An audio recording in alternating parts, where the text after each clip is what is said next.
Bonsoir et bienvenue pour cette nouvelle édition d'Euro-le-Mag. La dernière journée de la phase de groupe a débuté aujourd'hui avec les deux matchs du groupe A. Hier, la deuxième journée a pris fin, mais n'a pas été sans surprise. La France, championne du monde, qui avait battu l'Allemagne lors du premier match, a été tenue en échec par la Hongrie. Si les Bleus ont été dominateurs dans le jeu et se sont créés de nombreuses occasions, ce sont les Hongrois qui ont ouvert le score peu avant la pause grâce à Attila Fiola. Poussés par le stade plein de la Puskás Arena, les Hongrois ont finalement pris le point du nul, car à la 66e, Antoine Griezmann a égalisé pour la France. Si les Français restent leaders du groupe F, ils devront attendre le dernier match face au Portugal pour tenter de valider leur billet pour les huitièmes de finale. L'Allemagne a pour sa part été impériale. La Mannschaft a dominé le Portugal par 4-2 grâce notamment à un grand Robin Gosens. Le joueur de l'Atalanta Bergame avait déjà causé la panique dans la défense portugaise en marquant à la 6e minute, mais son but avait été refusé pour un hors-jeu de Serge Gnabry. Finalement, ce sont les Portugais qui ont ouvert le score grâce à Cristiano Ronaldo, mais la domination a bel et bien été allemande. Sur un centre de Gosens à la 35e minute, Ruben Dias a marqué contre son camp, avant que son coéquipier Rafael Guerreiro ne fasse de même 4 minutes plus tard.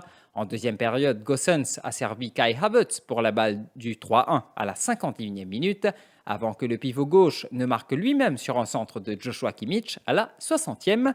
Diogo Jota a beau réduire le score à la 67e, mais le Portugal n'est jamais parvenu à inquiéter réellement les Allemands, qui passent ainsi deuxième du groupe F. Dans le groupe E, deuxième match et deuxième nul pour l'Espagne, la Roja a été tenue en échec par la Pologne. Si les Espagnols se sont créés le plus grand nombre d'occasions, ils n'ont pas été à la hauteur au niveau de la finition. Après plusieurs occasions manquées, Alvaro Morata a ouvert le score à la 25e minute pour donner l'avantage à sa sélection avant la pause. En deuxième mi-temps, Robert Lewandowski a remis les deux équipes à égalité à la 54e minute.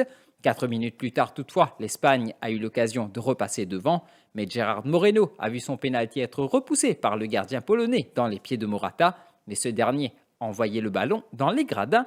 Une mauvaise opération pour l'Espagne, qui est troisième du groupe avec 2 points, derrière le leader la Suède qui compte 4 unités, et son dauphin la Slovaquie qui totalise 3 points. En bas du classement, la Pologne n'a qu'un point, mais peut continuer à rêver des huitièmes. Lundi, 4 matchs sont au programme déjà qualifiés pour le prochain tour. Les Pays-Bas seront opposés à la Macédoine du Nord, déjà éliminée dans le groupe C. L'Ukraine et l'Autriche, qui comptent 3 points chacun, s'affronteront pour une place en huitièmes.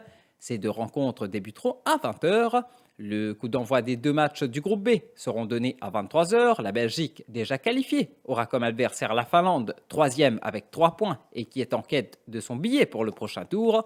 Dans l'autre match, la Russie, deuxième de la poule et qui compte également 3 points, croisera le fer avec le Danemark, qui n'a encore pris aucun point, mais qui n'est pas pour autant éliminé. On reste dans l'actualité de l'Euro 2020. Le milieu de terrain belge Torgan Hazard, touché à un genou, ne voyagera pas avec son équipe à Saint-Pétersbourg pour affronter la Finlande demain. Selon les médias locaux, il ne s'est pas entraîné hier. Si la fédération belge a indiqué dans un tweet ce dimanche qu'Hazard ne ferait pas partie du groupe pour le prochain match, elle n'a pas précisé la raison.